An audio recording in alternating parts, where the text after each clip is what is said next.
نحمده ونستعينه ونستغفره ونعوذ بالله من شرور أنفسنا ومن سيئات أعمالنا من يهده الله فلا مضل له ومن يضلل فلا هادي له ونشهد أن لا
জুমার দিনে জুমার নামাজ আদায় করার জন্য আমাদেরকে আগে আগে আসার আল্লাহ পাক সুযোগ করে দিলেন।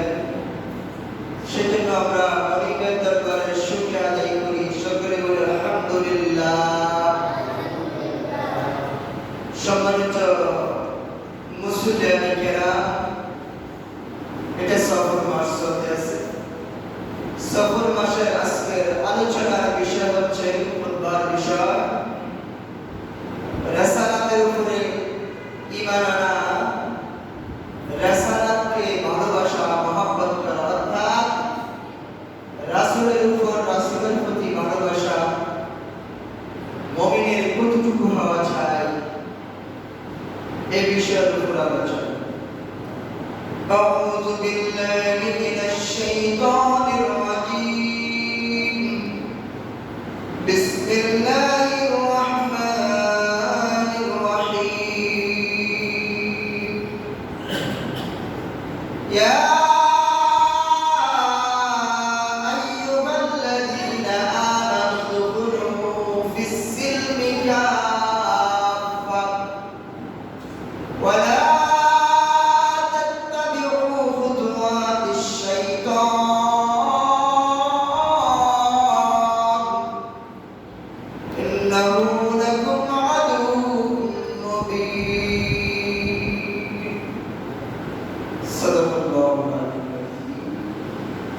আল্লাহ তাআলা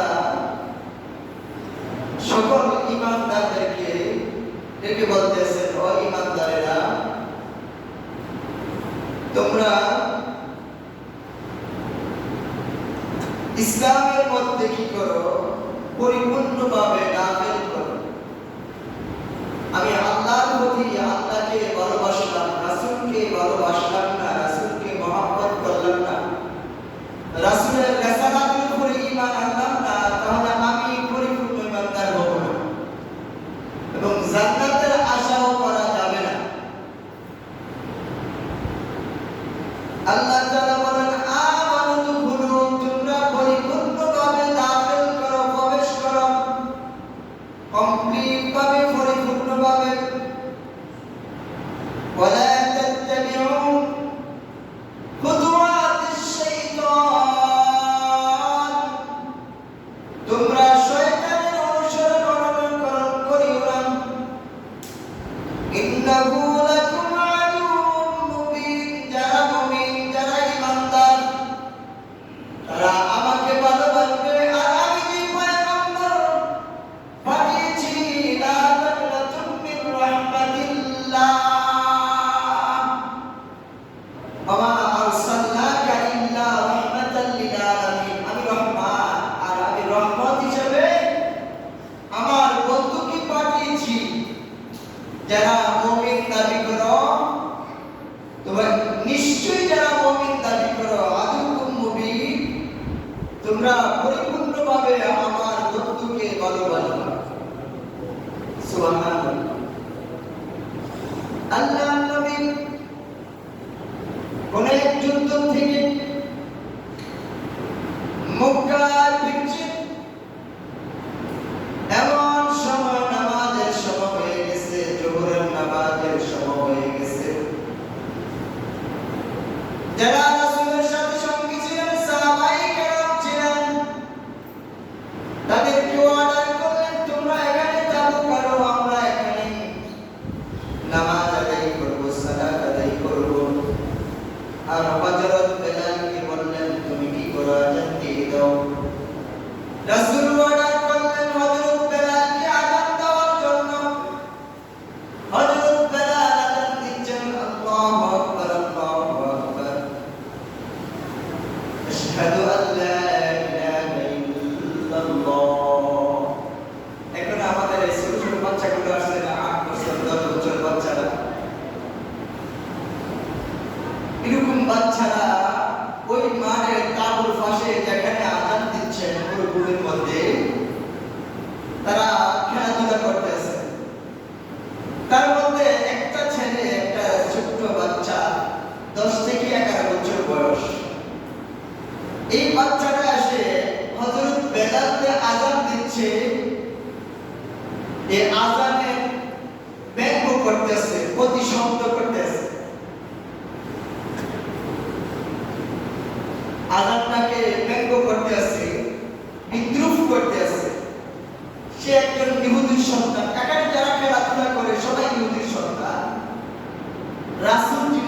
রাসূলের নজরে গেছে, রাসূল তাকিয়ে আছেন ছেলেটাকে।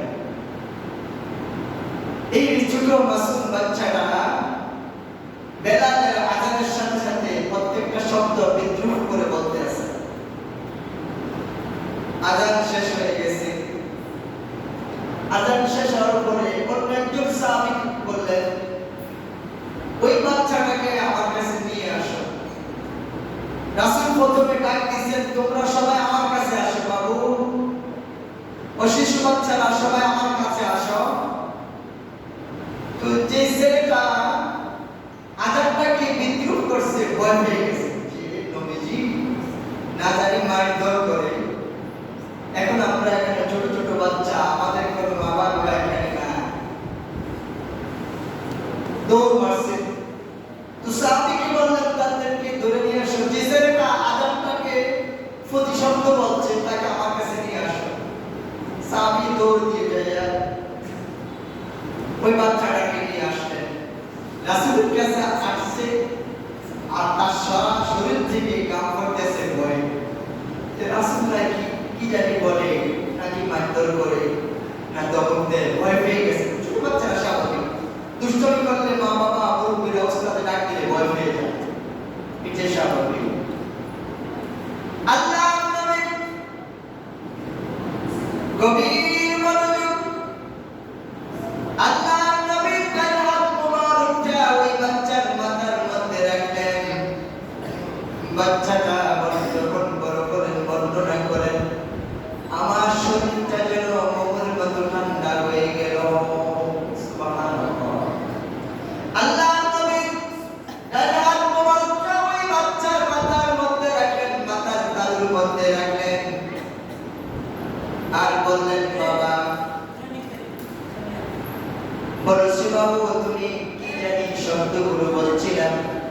রাসূল বারবার বলতে আছেন, রাসূল বারবার বলতে আছেন, বলে না বললো ঠিক আছে, তোমাকে কোনো বকাঝকা দিব না, ধমকি দিব না, তুমি ভয় পেও না, আমি তোমাকে মারধর করব না, তুমি প্রতিশব্দগুলো কি হযরত যে বেলাল আযান দিচ্ছে আমাদের ধর্মের ইসলামের নিয়ম অনুযায়ী তুমি শব্দগুলো বলো। এরপরে বলতে আছে, আল্লাহু আকবার আল্লাহু আকবার আশহাদু আন লা ইলাহা ইল্লাল্লাহ। সুবহানাল্লাহ। রাসূলের হাত মোবারক কিন্তু মাথার তালুর মধ্যে রয়েছে আর আযান দিতে আছেন আর কাঁদতে আছেন, চোখের পানিগুলো পড়তে আছে। আল্লাহ হেদায়েত করছেন। সুবহানাল্লাহ। এই মাসুম বাচ্চার নাম ছিলেন আবু মাসউদ। সুবহানাল্লাহ। আবু মাসউদ রাদিয়াল্লাহু তাআলা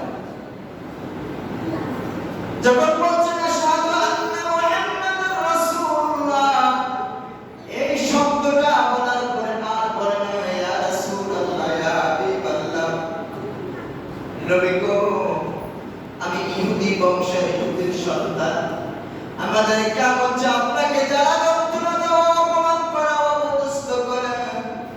ও নবী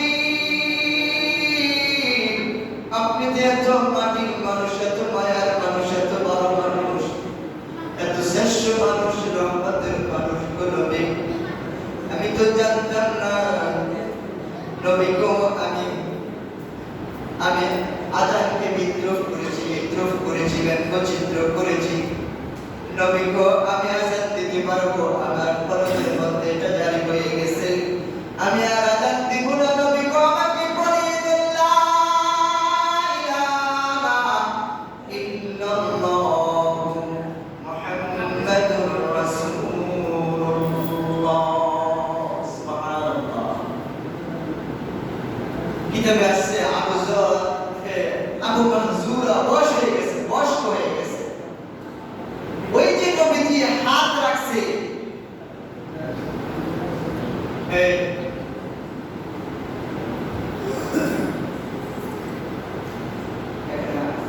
আমি এখানে কথা বলতে পারবো না, কারণ আমি পিপি সব আছে, কথা বলা যায় না।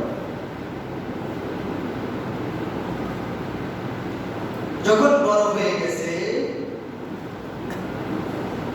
বয়স হয়ে গেছে, তখন তার বন্ধুরা সাথীরা সাহাবায়ে কেরাম জিজ্ঞেস করছে, যে আবু মাহসুরা ব্যাপার কি, তুমি মাথার যখন চুল কাটো, বাম পাশে দিয়েও কাটো, শুরু করো, ডান পাশে দিয়েও শুরু করো, পিছনের দিকেও শুরু করো, কিন্তু তালুর মধ্যে তোমার কিছু চুল, এই চুলগুলো যে অনেক লম্বা হয়ে গেল, তুমি যেগুলা কাটো না, ব্যাপার কি? আবু মাহসুরা চুলের পানি গুলো ছেড়ে দিয়ে বললেন, আমার বন্ধুরা, আমি ছিলাম ইহুদির সন্তান, ইহুদি, আমি খেলাধুলা করি, আর হযরত বেলাল আযান দিচ্ছে, আমি বেলালের আযানকে চিত্র করলাম।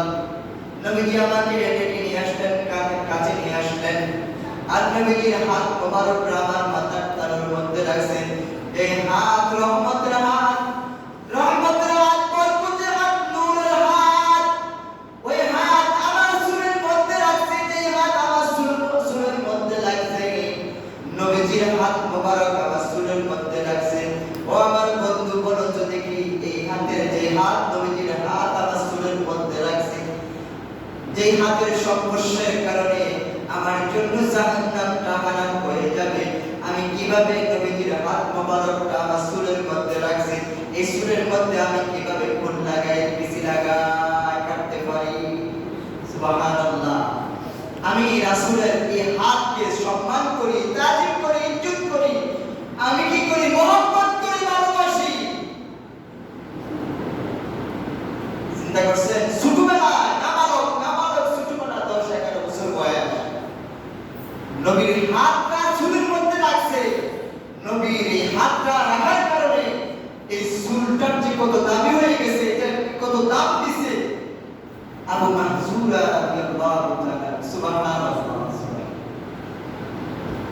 উহুদের যুদ্ধের ময়দানে আবু সালামা মালিক ইবনে সালামা দেখলেন নবীকে লক্ষ্য করে তীর লক্ষ্য করে তীর মারতে আসেন, তীর নিক্ষেপ করতে আসেন। এমন সময় মালিক ইবনে সালামা কি করলেন? নবীজির শরীর থেকে যে রক্ত মুবারকগুলো মাটির মধ্যে পড়তে আসেন, মালিক ইবনে সালামা দৌড়িয়ে চলে গেলেন, যেই মাটির মধ্যে রক্ত মুবারকগুলো পড়তে আসে, জিহ্বা দিয়ে চেটে চেটে রক্তগুলো পান করতে আসে। অন্য বন্ধু বান্ধব, সুবহানাল্লাহ, রাসূলের শরীর মোবারকে মাসি মশা বসা ছিল হারাম। অনেকদিন রাসূলের শরীর মোবারকে মাসি মশা বসতেন না। আমাদের শরীর থেকে ঘাম বের হয় না, রাসূলের শরীর থেকে যখন ঘাম বের হতো, মেশক আম্বরের ঘেরান পাইতো। সুবহানাল্লাহ, জান্নাতের ঘেরান। রাসূল যে রাস্তা দিয়ে পথ দিয়ে হেঁটে যেতেন, ইহুদিরা, কাফেররা, মুসলমানরা বুঝতে পারতেন এই পথ দিয়ে রাসূল হেঁটে গেছেন। সুবহানাল্লাহ। সময় শেষ, অনেক কষ্ট লাগতেছে। মানুষ কি কয়জনে? 1টা 17-18 বাজে যাইতেছে, এখনো মানুষ মসজিদে আসতেছে না। কথাটাও শেষ করতে পারলাম না, শেষ করতে লাগলে 2-3 মিনিট লাগে যাবে।